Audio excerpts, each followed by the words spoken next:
어, 여러분 이렇게 교회를 이렇게 차를 타고 이렇게 보든지 아니면 지나치든지 또 이렇게 좋은 아름다운 풍경 속에서 이렇게 교회가 있는 그림도 보실 거고, 어떤 교회는 굉장히 웅장하고 화려하고 멋있게 지어진 교회도 있지만 또 어떤 교회는 굉장히 초라하고 너무 작고 그러잖아요. 그럴 때마다 그 교회를 보고 지나치면서 어떤 생각을 하십니까?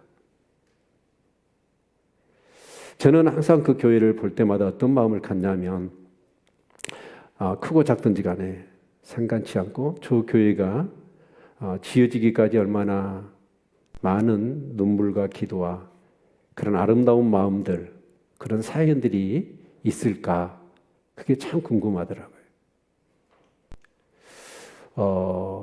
제가 그 어린 시절에 교회를 다닐 때 시골 교회였는데, 대부분 이렇게 어떤 분들이 다녔냐면, 그 당시에는 이렇게 아들들이 나면 학교를 보냈지만 딸들은 요즘으로 얘기하면 초등학교로 딱 끝내버렸거든요. 그럼 이제 시골의 아가씨들이 물론 공장에, 도시의 공장으로 돈 벌러 가기도 했지만 시골에 많은 그런 처녀들이 있었습니다. 그래서 그분들이 교회에 성가대도 하고 주일학교 선생님도 하면서 아이들을 가르치고 정말 기도하면서 그렇게 신앙생활을 했던 처녀들이 참 많았어요. 근데 교회를 짓자고 그러니까 그 처녀들이 어쩌냐면 가진 것이 없어요. 물론 가진 건 드렸겠지요. 그런데 더 드리고 싶어가지고 했던 게 뭐냐면 자기 머리를 자르는 거였어요. 그 당시에는 이렇게 저처럼 이렇게 이 가발을 만들기 위해서 이렇게 아가씨들이 머리를 자르잖아요. 그걸 사러 다니는 사람이 있었습니다. 그래서 참 그 아가씨가 머리를 곱게 기르다가 성전 건축을 한다고 해서 그 머리를 잘라서 그렇게 헌금하는 걸 보면서 저는 또 이렇게 목회를 하는 과정 속에서도 교회에 그런 귀한 사연들을 들어요. 저기 영암을 가다 보면 신복교회라는 교회가 있습니다. 근데 그 교회는 제가 가서 눈물을 많이 흘렸던 교회입니다. 왜 그러냐면 그 교회가 지어진 사연을 들었거든요. 그게 뭐였냐면 한 장로님이 교회가 너무 비가 새고 막 그런 거예요.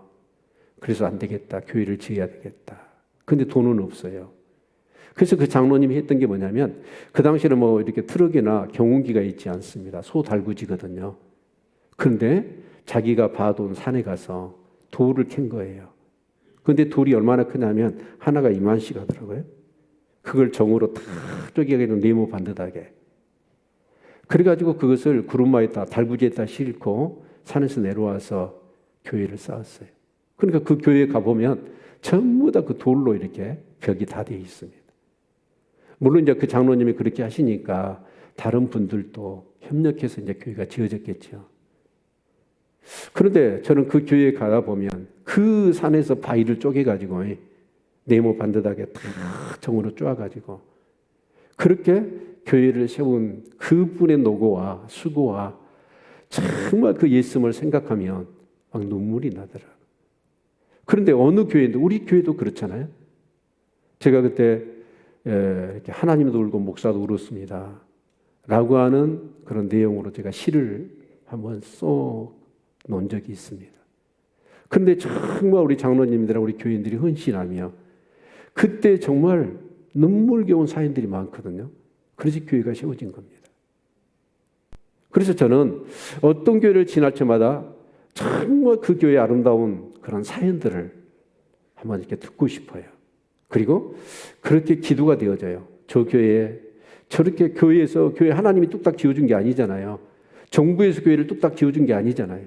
다 성도들이 눈물로 기도하면서 믿음으로 마음을 모으고 해가지고 헌금을 해가지고 교회를 세운 거 아니겠습니까? 그래서 교회가 크든지 작든지 저는 그런 생각이 안 들어요. 항상 그 교회는 소중하다, 귀하다, 그런 마음을 갖습니다. 여러분,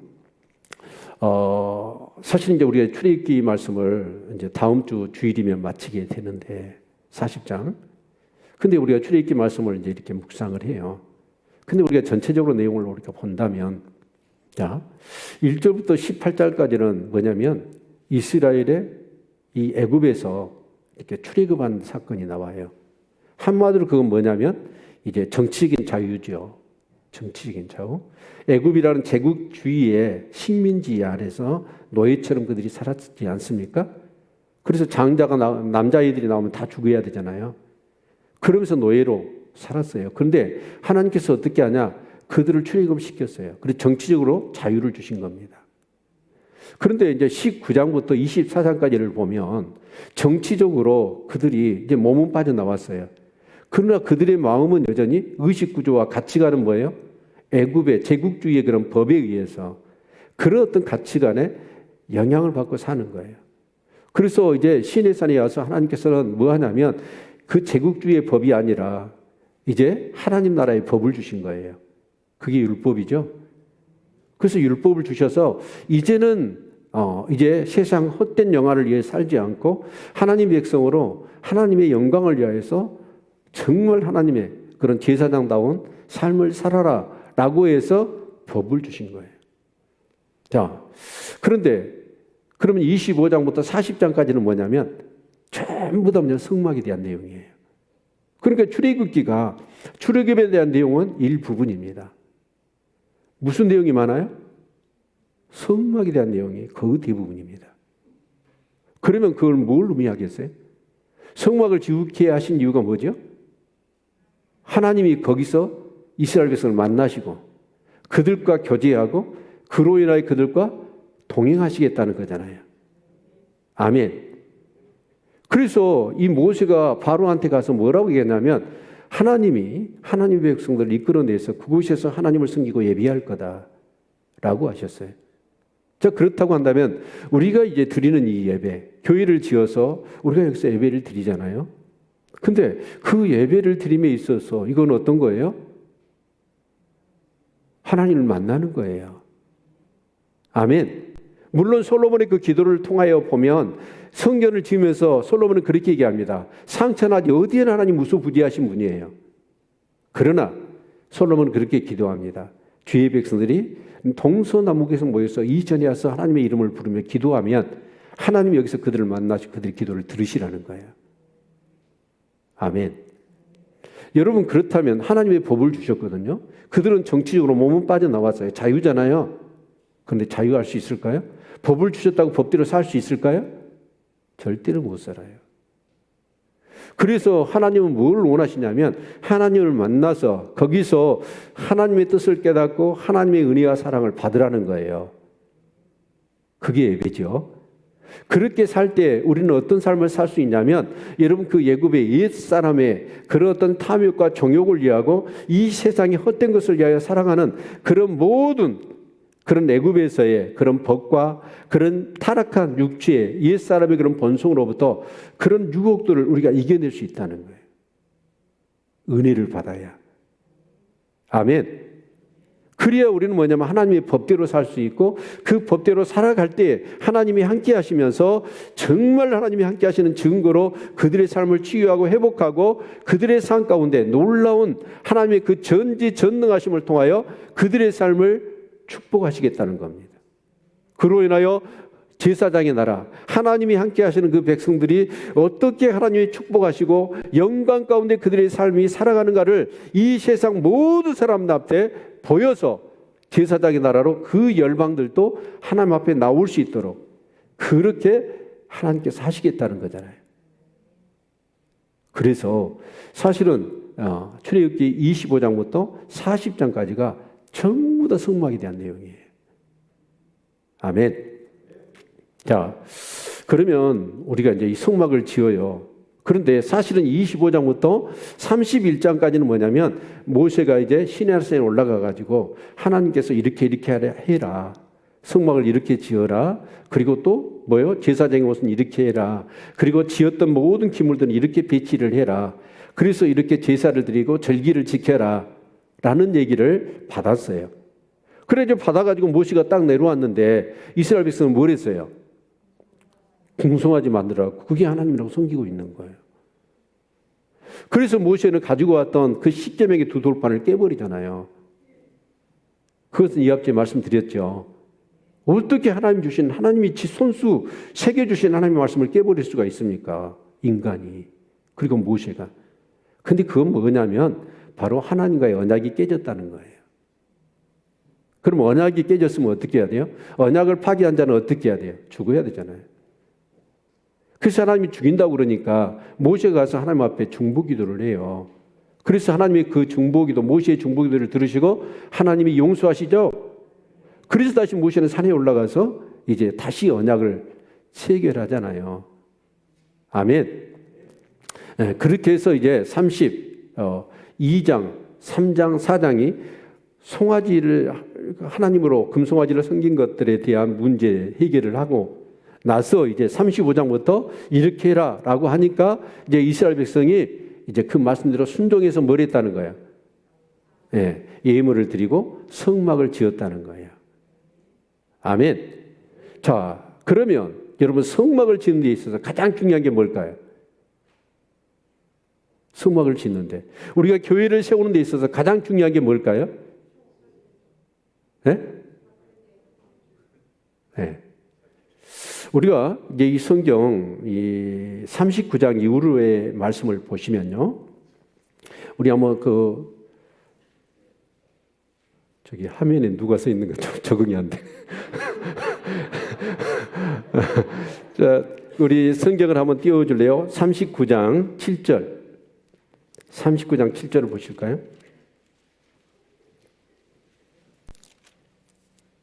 (7절을) 보시면 같이 한번 읽겠습니다. 시작. 애복 견디에 달아 이스라엘 자손의 기념 보석을 삼았으니 여호와께서 모세에게 명하신 대로 하였더라. 뭐예요? 여호와께서 모세에게 명하신 대로 했다는 거예요. 자, 21절 봅시다. 21절 하반절. 자, 제일 밑에 절만 있죠. 시작. 여호와께서 모세에게 명하신 대로 하였더라. 자, 26절.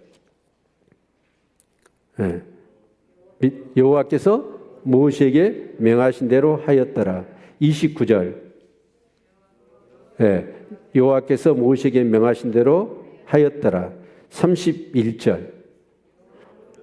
여호와께서 모세에게 명하신 대로 하였더라. 43절.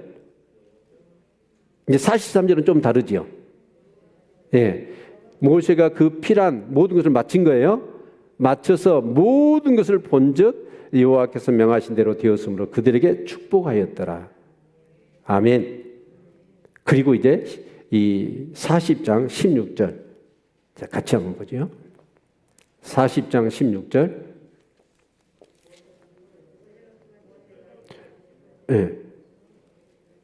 안 띄워요. 순종하기 싫어요. 자, 같이 읽습니다. 시작. 모세가 그같이 행하되 곧 여호와께서 자기에게 명하신 대로 다 행하였더라. 그러니까 이제 이 40장 16절은 뭐냐면 하나님께서 이제 말씀하신 대로 이스라엘 백성들이 다 순종해 가지고 예물을 드리고 그 예물을 드린 걸 가지고 다 만든 거예요. 성막도 만들고 기구도 만들고. 그런데 이제 만들었으면 만든 걸로 끝난 게 아니라 이제 모세는 그걸 가지고 뭘 해야 돼요? 배치를 해야 돼. 그렇죠? 그래서 하나님이 명령하는 대로 그걸 다 해가지고 이제 제사장이 그렇게 제사를 드리고 절기를 지킬 수 있도록 그런 모든 것들을 다 했다는 거예요. 그런데 그렇게 다 하고 났더니 어떤 일이 일어났습니까? 자, 33절부터 40장 33절부터 35절까지 같이 한번 읽죠. 시작. 그가 또 성막과 단 사면들에 포장을 치고 뜰문에 장을 다니라. 모세가 이같이 역사를 필하였더라. 그 위에 구름이 해막에 덮이고 여호와의 영광이 성막에 충만하며 모세가 해막에 들어갈 수 없었으니 이는 구름이 해막에 덮이고 여호와의 영광이 성막에 충만함이었으며. 그러니까 하나님이 말씀하신 대로 모든 것을 다 했어요. 그랬더니 이제 성막이 완성됐잖아요. 완성되니까 어떻게 해요? 그곳에 하나님이 약속하신 대로 임재하신 거예요. 그래서 여호와의 영광이 충만하다 보니까 모세가 감히 들어갈 수가 없었다는 거예요. 여러분, 교회는 하나님의 임재로 충만해야 됩니다. 전지전능하신 그 은혜와 사랑이 풍성하시고 우리에게 복 주시기를 원하시는 하나님의 임재가 충만해야 돼요. 그게 교회예요. 그런데 하나님이 없어요. 하나님의 임재가 없어요. 그럼 그건 교회가 아닌 거예요. 자, 그러면 한번 생각해 봅시다. 하나님의 영광과 임재가 충만하기 위해서는 어떻게 해야 돼요?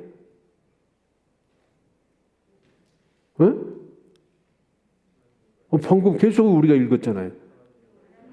하나님께서 명하신 대로 다 행하면 하나님의 임재가 충만한 줄로 믿습니다.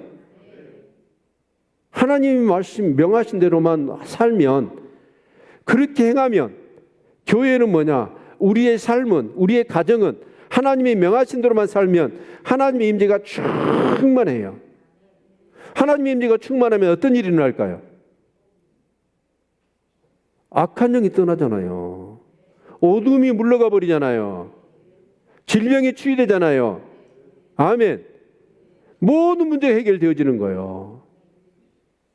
질병이 고쳐지고 문제가 해결되어지며, 여러분 그것을 이스라엘이 출애굽을 하면서 정말 그 시내산에 오기까지 일어났던 일들이 성도의 삶 가운데 다 일어나는 거예요. 아멘.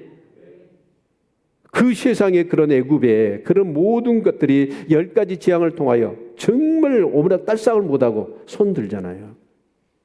홍해가 로막혀 있어도 홍해가 갈라지잖아요. 하늘문이 갈라지면서 그곳에서 만나와 메추리하게 쏟아지잖아요.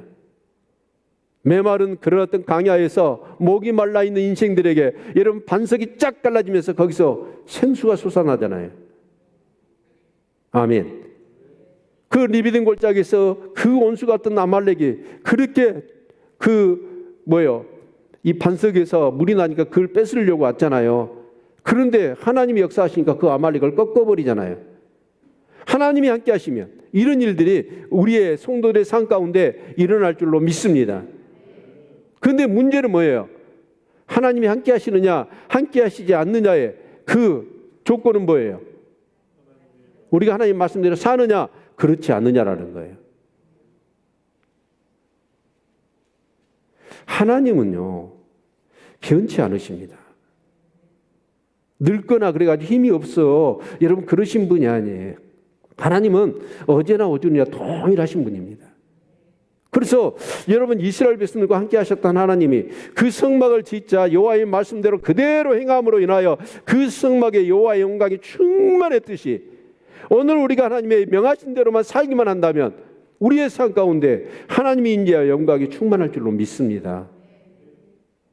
이게 믿음이에요. 아멘. 그래서 정말 우리 신앙생활의 관건은 뭐냐면 이스라엘 백성을 출애굽시켰어. 우리를 구원시켜서 이제 저 영광의 하나님 나라 가는 그 순간까지 우리에게 원하는 건 뭐냐면 여호와의 명한 대로 사는 거예요. 아멘.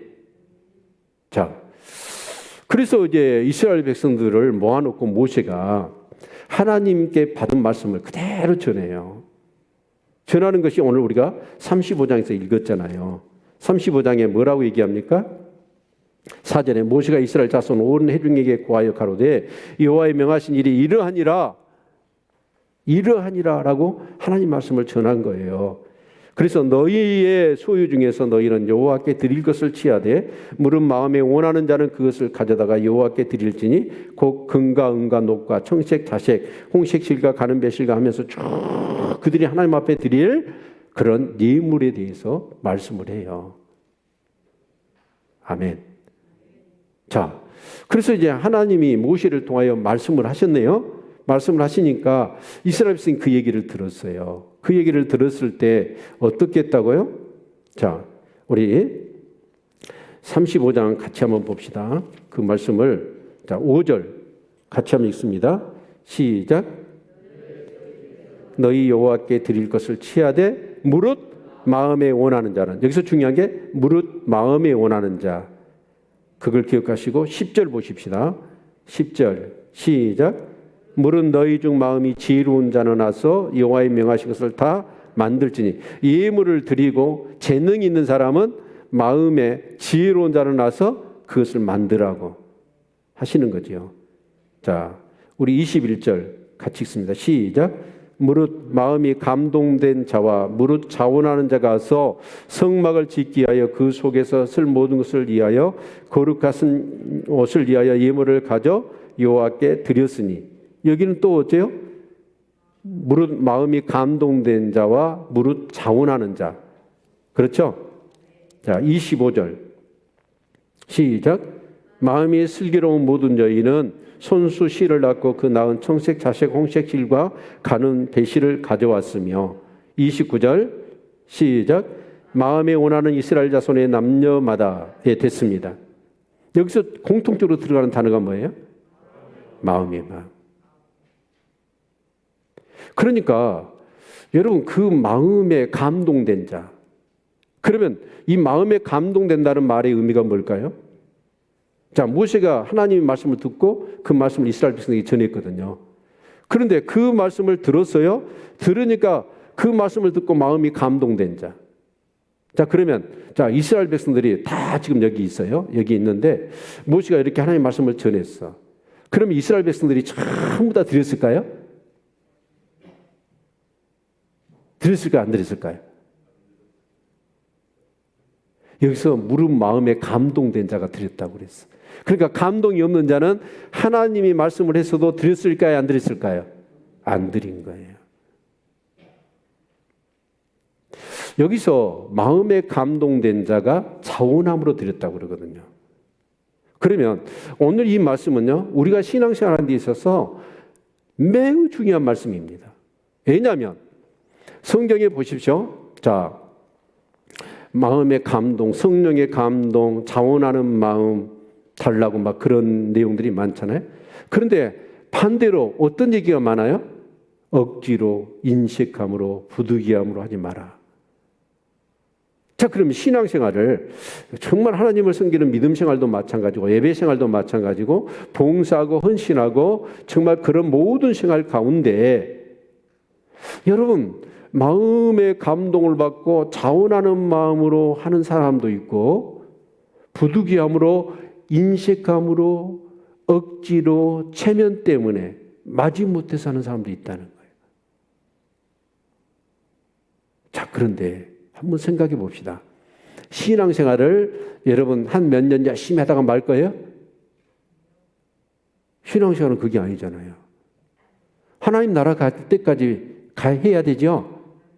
그런데 여러분 부득이함으로 억지로 체면 때문에 마지못해서 정말 그렇게 신앙생활 하는 사람이 죽을 때까지 끝까지 믿음 생활을 할 수 있을까요? 내가 볼 때는 불가능합니다. 마음에 감동이 없고 자원함이 없이 신앙생활을 하고 헌신하고 봉사하는 사람은 몇 쪽은 못 갑니다. 반드시 넘어지고 무너져 버리더라고. 근데 정말 마음에 감동을 받고 자원하는 사람들, 그래서 정말 그렇게 하나님의 말씀을 들을 때마다 감동을 받고 기도하면서 그렇게 해야지, 그렇게 살아야지, 그렇게 봉사하고 헌신해야지, 내게 베푸신 하나님의 은혜가 어떤 것이고 하나님께서 나와 함께 하심으로 인하여 내게 구원의 은혜를 베푸시고 내 삶 가운데 인도하신 그 하나님, 마치 출애굽과 그 홍해를 가르면서 그 광야에서 하늘을 가르고 바위를 쪼개서 그들을 먹이시고 입히시고 인도하시고 보호하시고 그 아말렉과의 전쟁 가운데 승리하게 하신 하나님이 없으면 나는 내 삶은 의미가 없어. 그것을 철저히 깨닫는 사람은 하나님 말씀하신 말마다 감동을 받고 기도하면서 자원함이 생겨서 그렇게 사는 거예요. 근데 그렇게 살아가면 하나님이 함께 하셔. 함께 하셔서 어떠냐? 더 많은 말씀을 주실 뿐만 아니라 그 말씀대로 그렇게 자원하여 감동을 받고 살아가니까 정말 삶 가운데 놀라운 하나님의 함께 하심의 그런 기적과 은혜들을 체험하게 되는 거예요. 그런 사람은 점점 더 하나님에 대한 민감함, 정말 어떻게 세미한 음성도 놓치고 싶지가 않아. 그리고 어떻게 하든 그 말씀대로 살아가는 것만이 자기의 삶 가운데 가장 그것이 축복이고 행복이에요. 저와 여러분이 진짜 예수를 영접하고 성령으로 거듭난 사람들이 어떤 사람입니까? 내가 주인 되어 살았던 삶, 그 삶이 얼마나 내 삶을 망치고 있는지, 그것이 얼마나 못된 것인지, 하나님의 영광을 가리는 것인지, 내 주위의 사람들을 괴롭히는 것이었는지, 스스로 내 자신을 파멸 가운데로 이끌었던 것인지, 그 제약 중에 개수 같은 마음으로마다 거짓되고 심히 부패한 것이 내 마음이라는 것을 철저하게 깨닫는 사람, 그 사람이 열심히 십자가에 피 흘려 죽으시고 그 죄를 사하셨다는 그 구원의 은총을 경험한 사람 아닐까요? 그래서 어떻게 사냐면 이제는 내가 내 인생의 주인이 아니야. 주님이 내 인생의 주인 되시고 그분이 내 인생의 왕이 되셔서 내 삶을 인도하시고 내 삶을 주관하셔야 돼. 그것만이 소망이고 그것이 구원이고 그것이 우리에게 기쁨이고 행복인 것을 체험한 사람들이잖아요. 아멘. 여러분, 여호와의 말씀대로 그대로 행했다는 거. 여러분, 세상에는요 2가지 체계가 있습니다. 한 가지 체계는 뭐냐면, 사실 우리 크리스찬들이 고통받는 이유 중에 가장 큰 것이라고 봐요. 그게 뭐냐면 헬레니즘입니다. 학교에서 배우는 모든 것들이 그거예요. 뭐예요? 검증이 되고 이해가 되어야 그대로 하잖아요. 우리는 그것을 진리로 받아들이고 그렇게 행하잖아요. 헬레니즘의 문화가 다 그런 거예요. 지식이. 그런데 헤브라이즘은 뭐냐? 성경적인 사고, 유대인들의 사고는 뭐냐? 여러분, 하나님의 말씀을 이해가 안 돼요.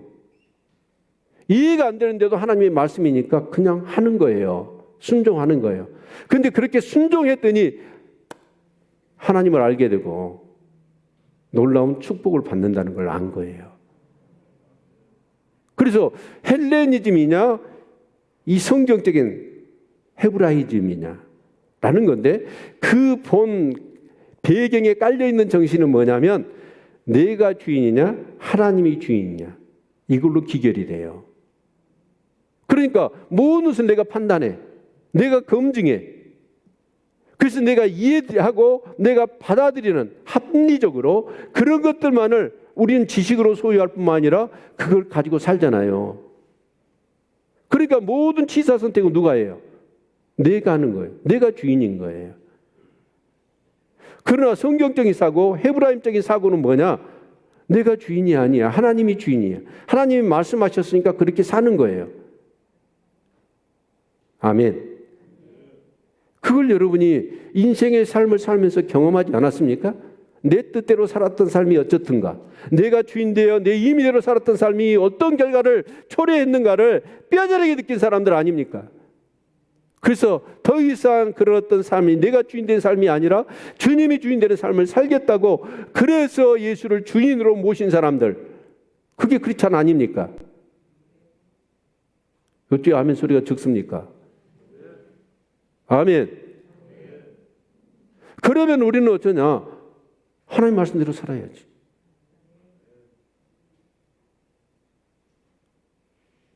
그런데 한번 생각해 보세요. 자, 그러면 그 감동을 받고, 하나님께 감동을 받고 자원하는 심령이라는 말의 의미를, 이건요 우리 신앙생활 하는 데 있어서 가장 중요한 원리라고 봐요, 저는. 자, 하나님께 감동을 받아. 어떻게 받나요, 여러분, 감동을? 그렇죠. 하나님의 말씀이 내게 들려와. 하나님 말씀이 내게 딱 들려오잖아요. 그럼 감동을 받아. 근데 감동을 받을 때 2가지 반응이 나와요. 하나는 뭐냐면, 그래, 내 뜻대로 살고 내 임의대로 살았더니 그건 전부 다 불행이더라, 제약이더라. 그래서 그 말씀을 받을 때 하나님 지금까지 내게 베푸신 은혜, 성경적으로 하나님께서 어떻게 역사하셨는가를 정말 지식으로 알고 내 삶으로 경험한 사람들이 하나님 말씀이 임하면 감동이 오는 거예요. 그래서 정말 그렇게 살아야 돼. 그러면서 기도해요. 기도하면 성령께서 내 안에서 막 감동을 주셔. 더 감동을 주면서 자원하는 마음을 주셔. 정말 그렇게 살아야 돼. 그렇게 해야 돼. 이런 마음을 주시거든요. 그래서 그 하나님의 감동을 내가 따르는 사람들, 그 사람이 누구냐면 자원하는 사람들이. 그런데 대개가 어쩌냐? 하나님 말씀이 감동으로 딱 오잖아요. 그러면 그 하나님 말씀을 감동으로 딱 받아서 정말 그 하나님의 은혜를 생각하면서 그대로 해야 되는데 그렇지 않아요. 하나님 말씀을 딱 감동으로 받고 나서 내 생각을 거기다 덮어 씌워버리는 거예요.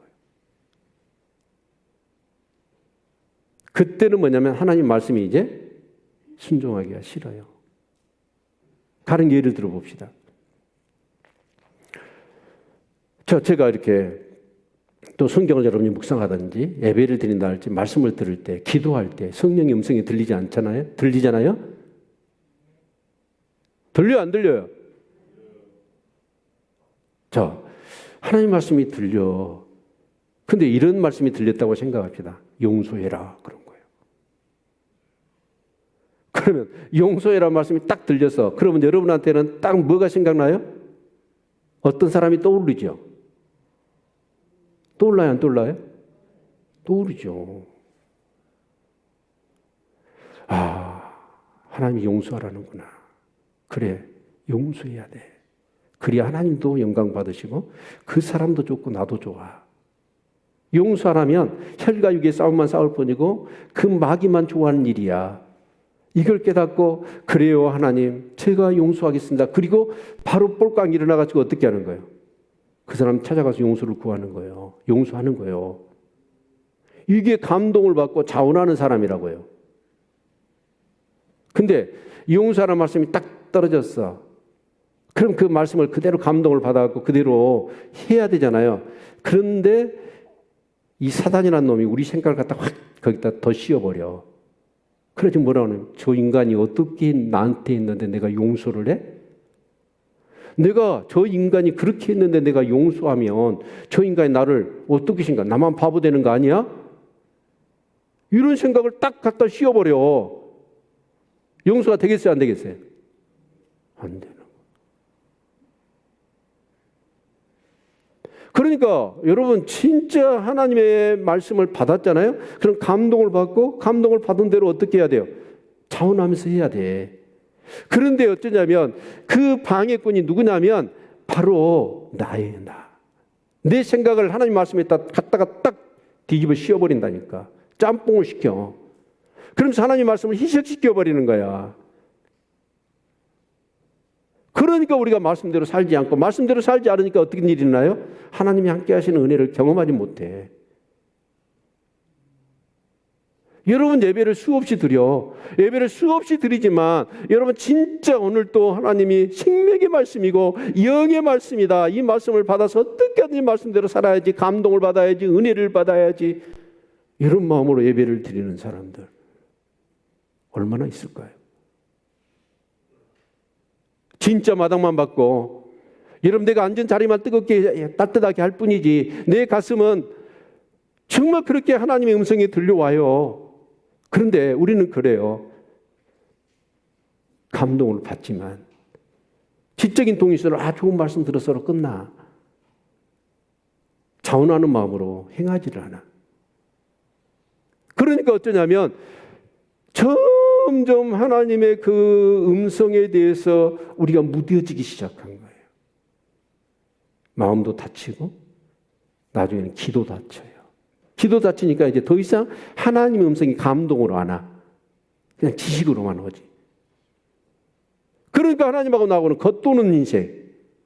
겉도는 인생만 사는 거예요.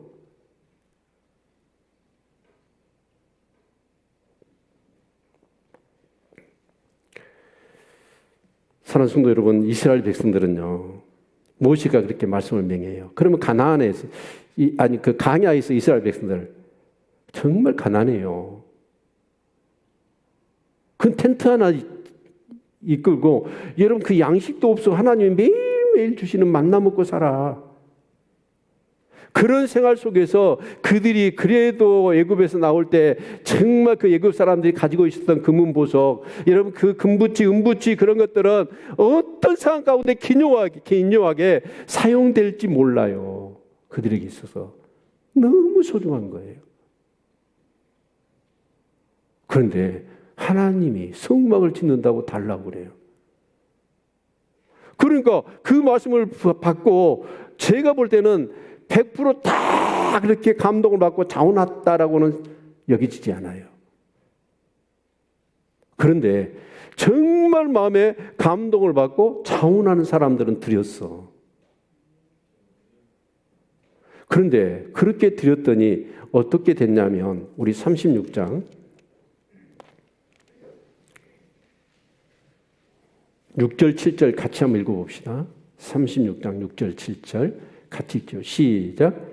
모세가 명을 내리매 그들이 진중에 공포하여 가로되 물은 남녀하고 송수에 드릴 예물을 다시 만들지 말라 하매 백성이 가져오기를 정지하니 있는 재료가 모든 일을 하기에 넉넉하여 남음이 있었더라. 여러분 봐보세요. 그 감동을 받고 자원하는 사람들이 이제 예물을 막 가져오기 시작한 거예요. 금부치, 은부치, 뭐 금색, 은색 막 그 실들 모든 것들 다 하나님 앞에 막 갖다 드리는 거예요. 그런데 이제 부살레가 올리압이 그걸 딱 계산해 봤더니 성막을 짓고도 남아요. 그래서 모세한테 보고를 한 거예요. 그랬더니 모세가 더 이상 가져오지 마. 넉넉하여 부족함이 없다. 그렇게 얘기를 하는 거예요. 여러분 여기서 참 중요한 게 이게 뭐냐면 하나님의 교회가 하나님의 일을 하는 데 있어서 여러분 정말 여러분 넉넉하여 부족함이 없어야 돼요. 아멘입니까? 그런데 실제로 우리가 봅시다. 교회가 뭔 일을 하다 가면 우리 지금 건축한 지가 20년이 넘었어요. 근데 지금 봉헌을 못하고 있어. 빚이 있어요. 또 주일학교나 중고등부 교사들 찬양단이랄지 여러분 봉사하는 헌신 일꾼들 여러분 어째요? 주일학교 부장선생님들 찬양단 리더들 재정 보시는 분들 재정 어째요? 넉넉하게 부족함이 없습니까? 어째 얘기를 안 하세요? 부족하잖아요. 그러면 왜 부족할까요? 하나님의 일을 한다는데 하나님의 일을 한다는데 왜 부족하냐면 왜 부족할까요? 지금까지 설교 들었으니까 저 답이 나오잖아요.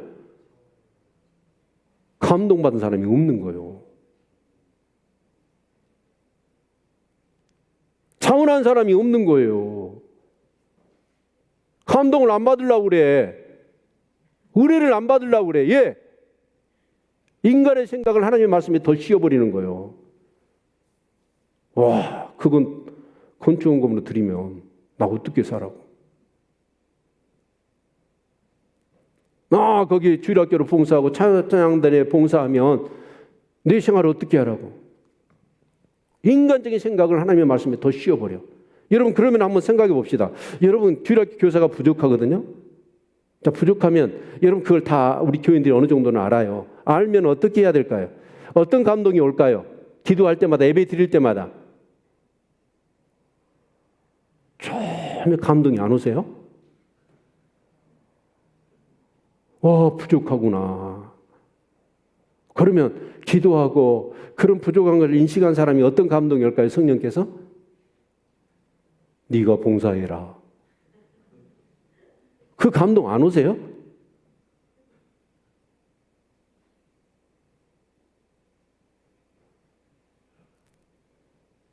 근데 역길로 감동을 안 받으려고 그래. 그래가지고 부인을 하는 거야. 어떻게 되겠지 뭐. 내가 한다고? 그 안에도 하나님 교회니까 알아서 하실 거야. 믿음이 좋지.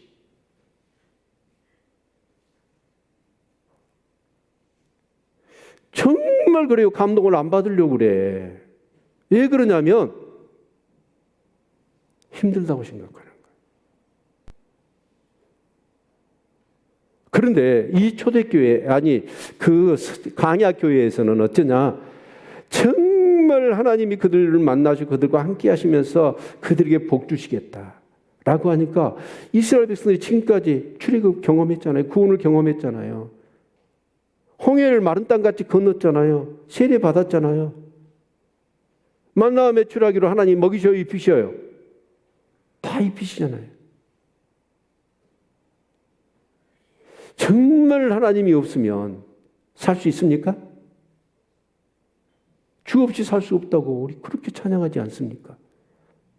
그러면 여러분 정말 그렇게 하나님이 말씀하셔요. 말씀하실 때마다 어쩌냐면 우리는 어때요? 감동을 받고 자원해서 거기를 순종하면 넉넉하여 부족함이 없습니다.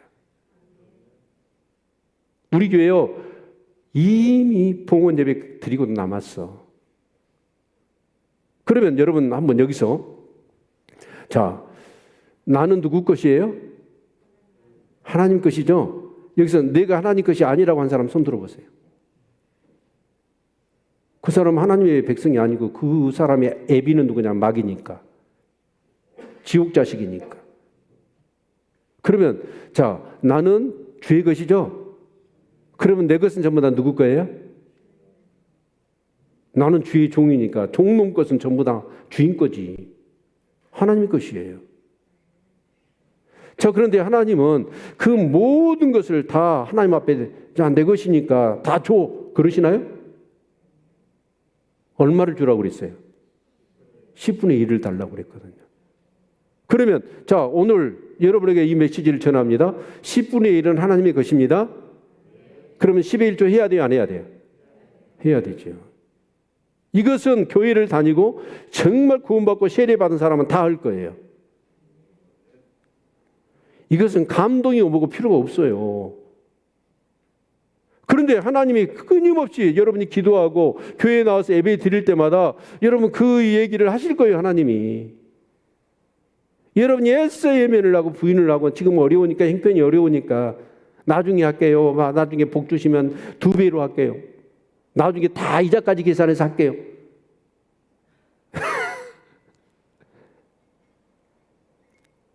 그렇게 내 인간의 생각을 더 씌워가지고 지금 하나님 말씀을 순종하지 않아요.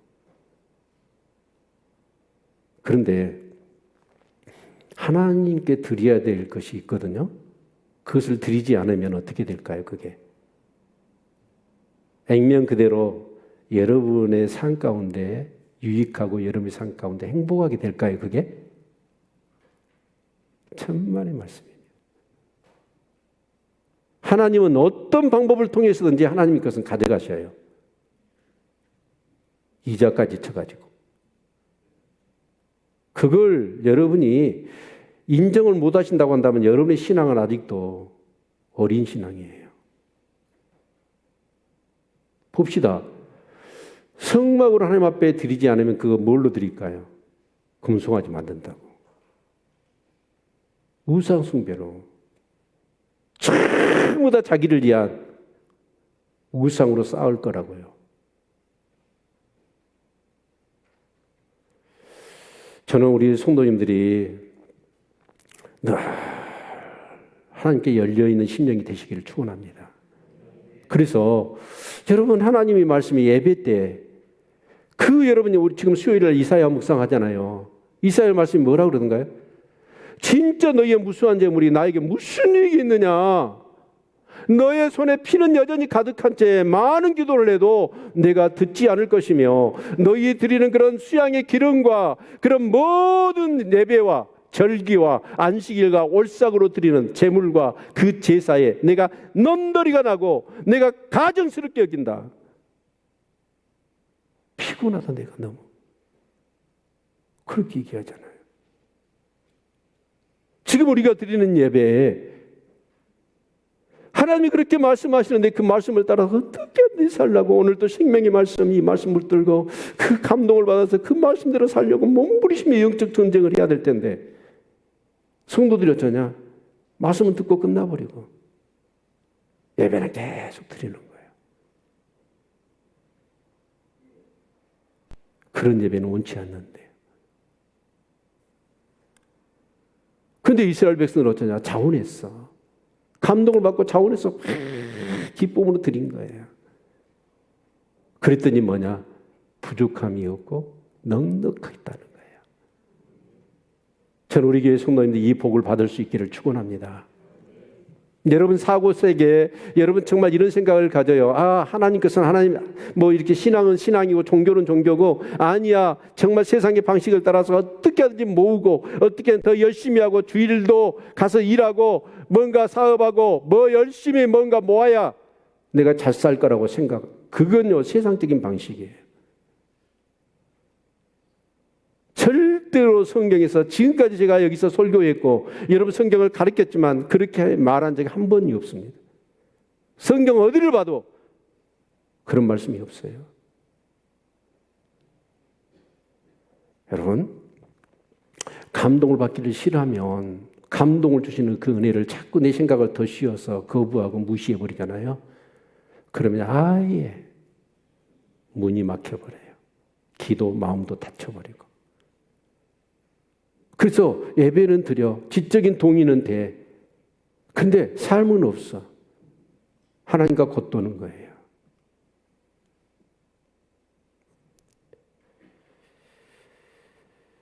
사랑하는 성도 여러분, 우리는 예수를 믿을 때 어떻게 믿었어요? 철저한 회개했잖아요. 옛사람은 죽었잖아요. 새 사람을, 새로운 피조물이 된 줄로 믿습니다. 우리는 새 영을 받은 사람이에요. 어떻게 해요? 이제는 내가 주인이 아니라 하나님의 주인이고 하나님이 내 뜻이 아니라 하나님의 말씀과 뜻대로 살겠다고 다짐한 사람들이에요. 그런 사람들이 그렇게 살아야 하나님이 복을 주시고 함께 하시는 거예요. 아멘.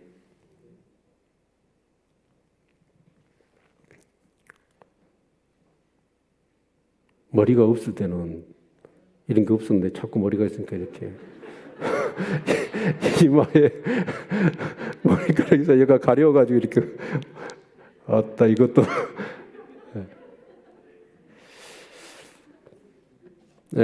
중세시대 때 유럽의 한 왕이 감동을 받았어. 그래가지고 교회를 멋지게 내가 지어야 되겠다. 그리고는 전국에다가 이제 딱 명령을 내린 거예요.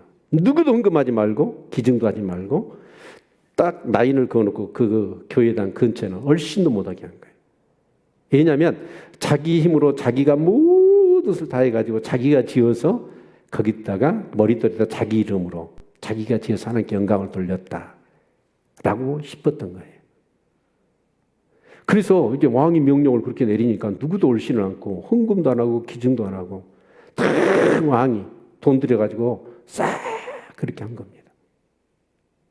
그리고 이제 교회를 지어놓고 딱 머리떡 있다가 몇 월 며칠, 몇 년 몇 월 며칠 왕 누구가 이 교회를 딱 지어서 하나님께 봉헌했습니다.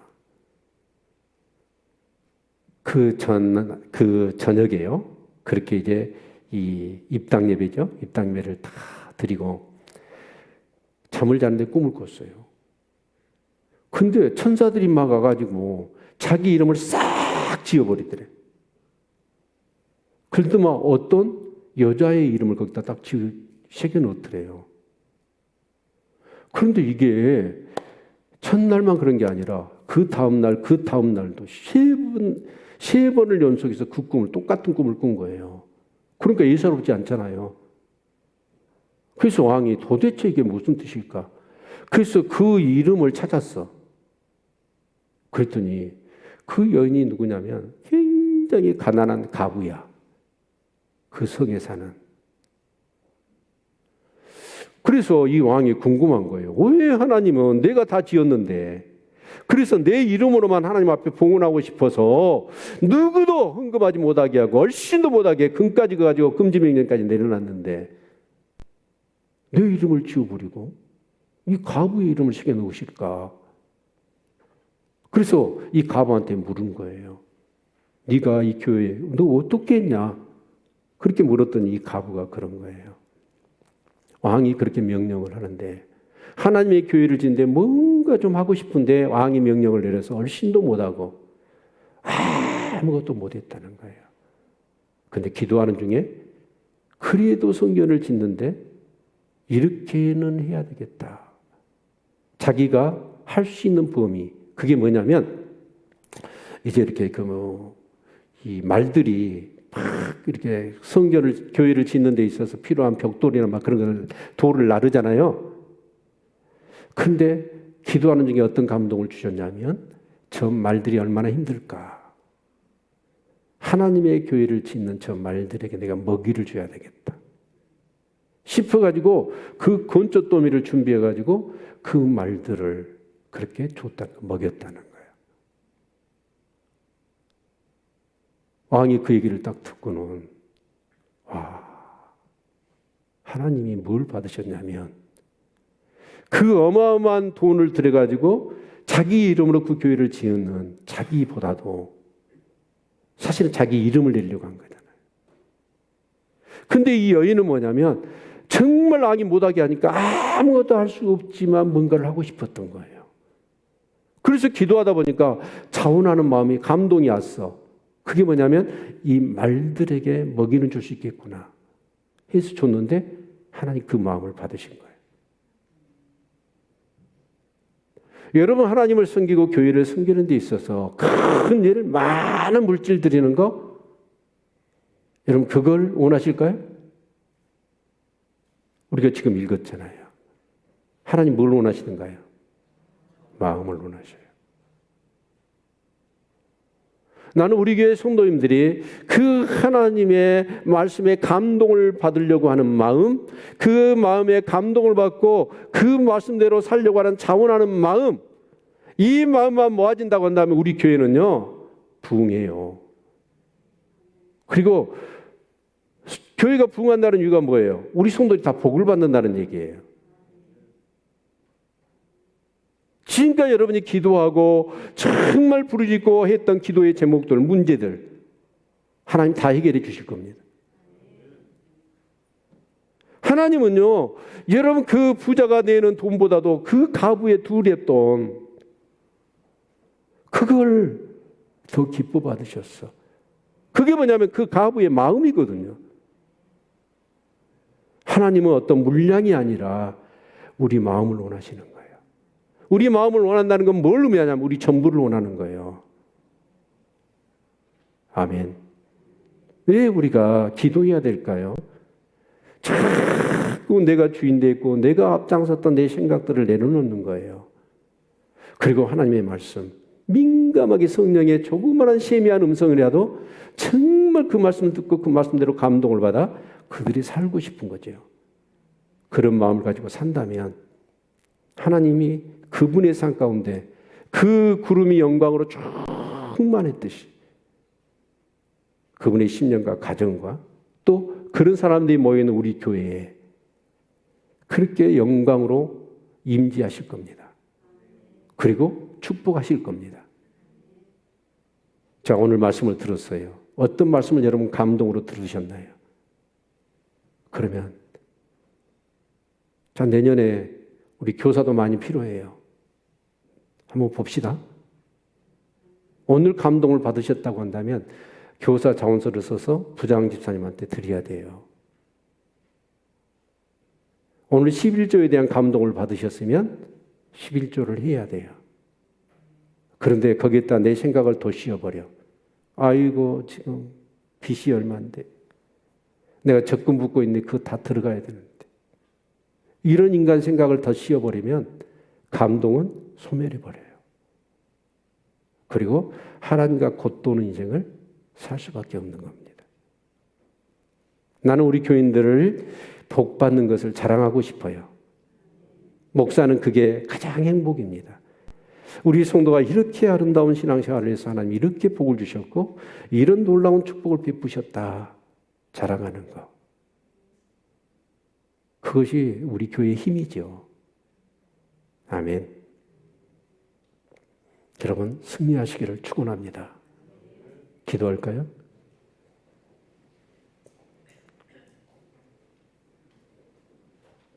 마당만 받고 가지 마십시오.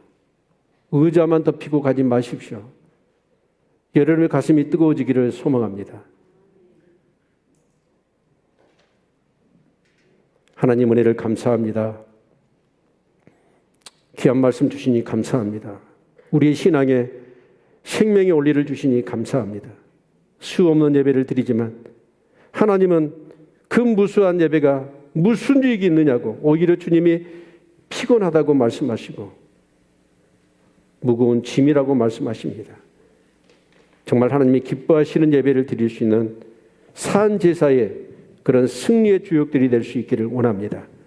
늘 하나님의 말씀에 감동을 받고 기도하여 자원하는 심령으로 주님을 섬기고 말씀에 순종하여 하나님의 임재 가득한, 그리고 하나님의 영광 가득한 그런 삶을 살아가는 주의 백성들, 주님의 몸된 교회 되게 하여 주옵소서.